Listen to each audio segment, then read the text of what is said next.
Gente, tudo bem com você? Comigo tá tudo bem, graças a Deus.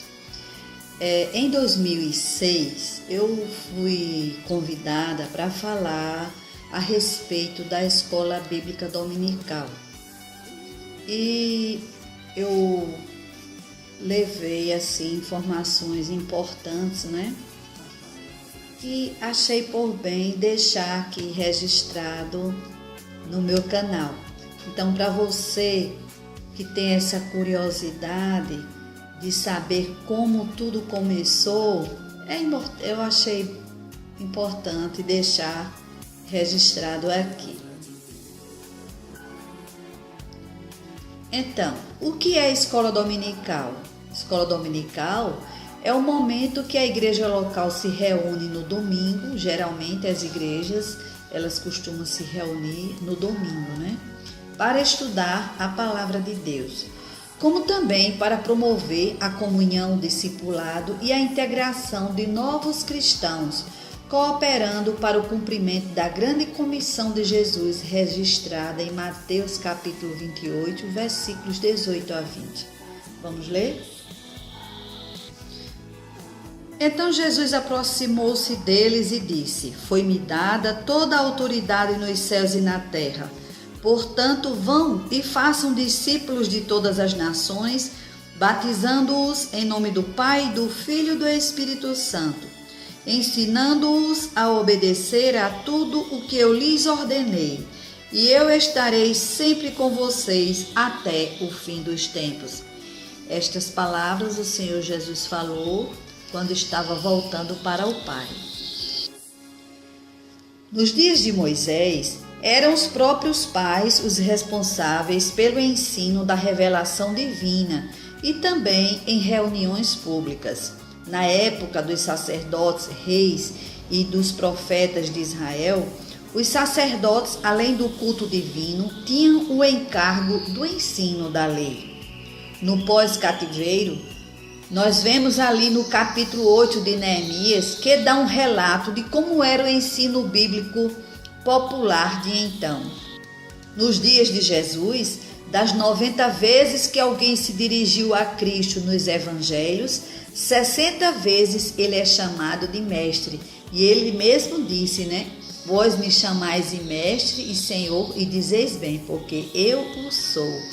Ele ensinava nas sinagogas, em casas particulares, no deserto, no templo, nas aldeias, às multidões, a pequenos grupos e individualmente.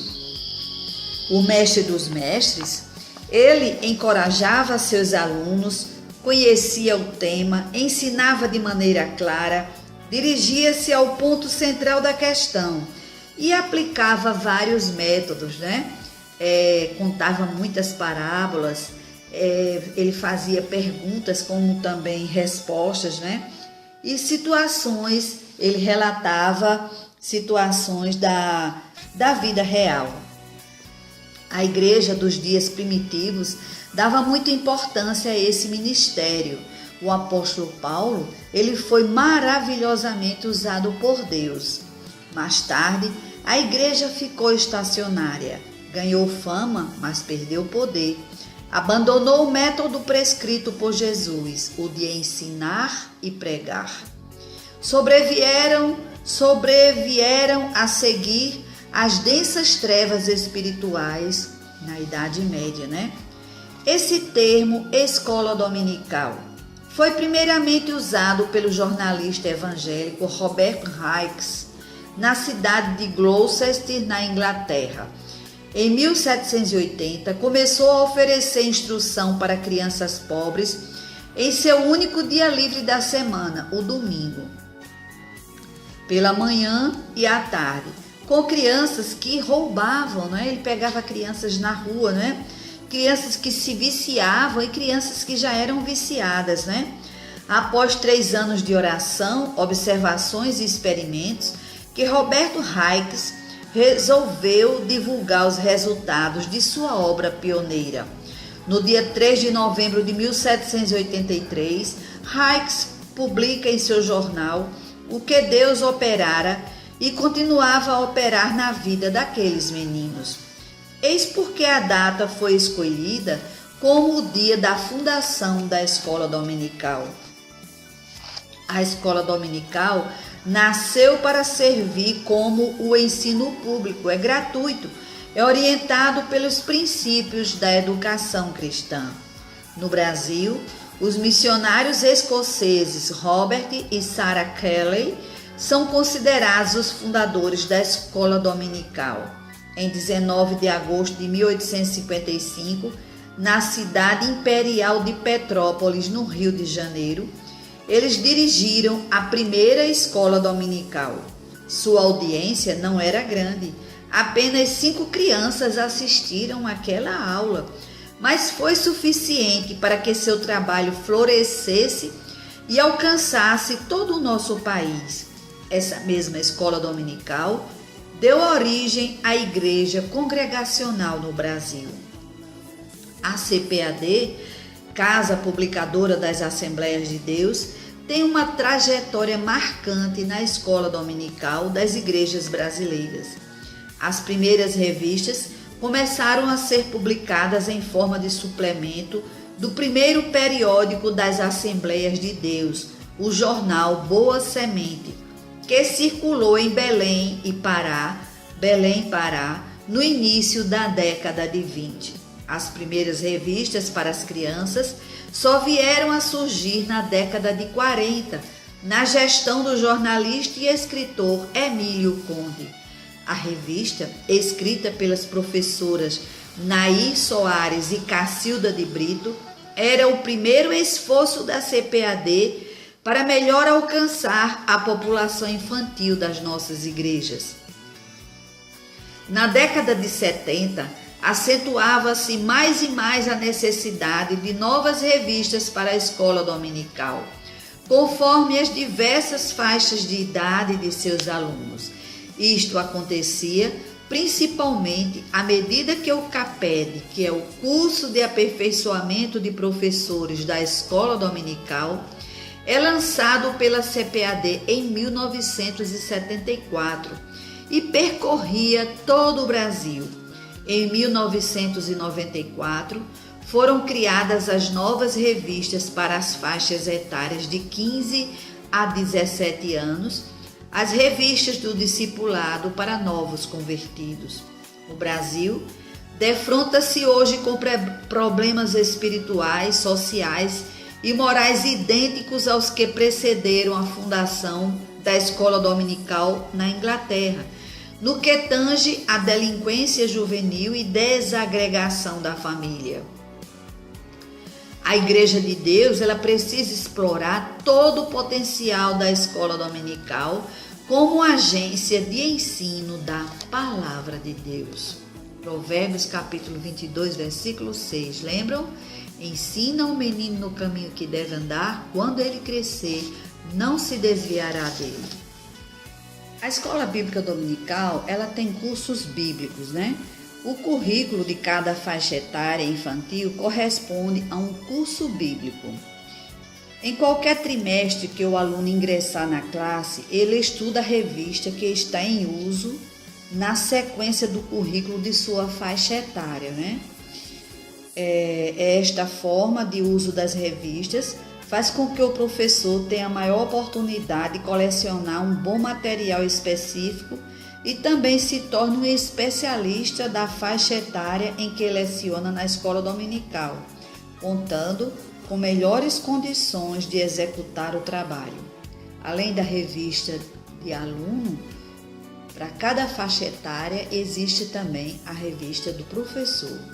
Atualmente existem 12 revistas, né? Berçário, que é de 0 a 2 anos, são os primeiros contatos da criança com a Bíblia, né? O maternal, que é 3 e 4 anos, o jardim, que é 5 e 6 anos, primários 6 e 7 anos, juniores 9 e 10 11 anos, 9 e 10 anos, pré-adolescentes 11 e 12 anos, os adolescentes 13 e 14, os juvenis 15 a 17, a revista de jovens, a revista dos adultos, a revista de discipulado, né? que é para os novos convertidos, e a revista, que é desenvolvida para aqueles que ainda não são cristãos, Caminho para o Céu.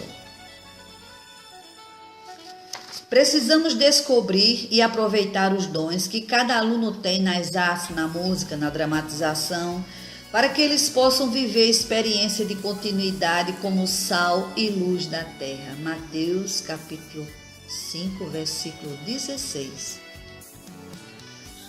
Eu gostaria de indicar para você, professor, um livro excelente que eu comprei quando participei de um congresso em Natal,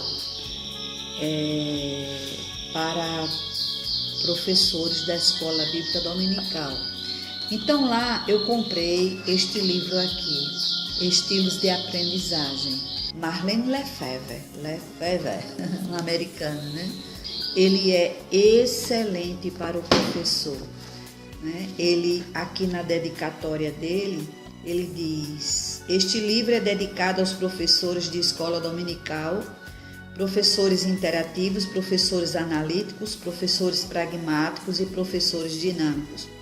Todos buscam alcançar cada aluno que Deus tem trazido à igreja. Com a ajuda do Espírito Santo, eles serão bem-sucedidos. Então, ela fala aqui, eu copiei, de os professores eficientes, né? Embora pessoalmente prefiram um estilo mais que outro, eles sabem como é importante lançar mão de todos, especialmente os que estão fora de sua preferência. Bons professores resistem à tendência de ensinar somente a um tipo de aluno, usando os mesmos métodos semana após semana. Frases que limitam a eficácia do professor. Eu ensino do jeito que fui ensinado. Muitos professores creem que o ensino só está acontecendo realmente quando eles estão falando. O aluno precisa falar também. Tem professor que fala assim também, que limita a sua eficácia, né? Eu ensino do jeito que gosto de aprender. Todo professor, ele tem na sala de aula, ele se depara com alunos que têm esses 4 estilos de aprendizagem, né? O interativo é aquele aluno que vai despertar a atenção dos outros colegas para a aula, porque quando o professor chega ou a professora, ele pergunta: o que é que a gente vai ver hoje, né? E o analítico é aquele aluno que diz assim: mas onde o senhor viu isso? Que o professor está dando determinado assunto, ele tem curiosidade, ele tem sede pelo saber, pelo conhecimento. O pragmático é aquele que ele quer fazer, ele quer deixar a marca dele, ele quer fazer diferente, né? E o dinâmico é aquele que quer trabalhar de imediato. E se ele não consegue o objetivo dele, às vezes ele se decepciona, né? Porque ele quer logo pôr em prática aquilo que foi sugerido, certo? Então eu aconselho a você ler, como também os princípios fundamentais de liderança. É um excelente livro para você que é líder, para você que é professor. Eu quero deixar para a meditação de todos nós, né, de você que está nos ouvindo. 1 Coríntios capítulo 4, versículo 2. Requer-se nos despenseiros que cada um se ache fiel. Graças a Deus. Você já é aluno da Escola Bíblica Dominical? O Mestre dos Mestres foi quem nos deu o maior exemplo, não é verdade? Então, até a próxima, se Deus quiser. Deus abençoe você.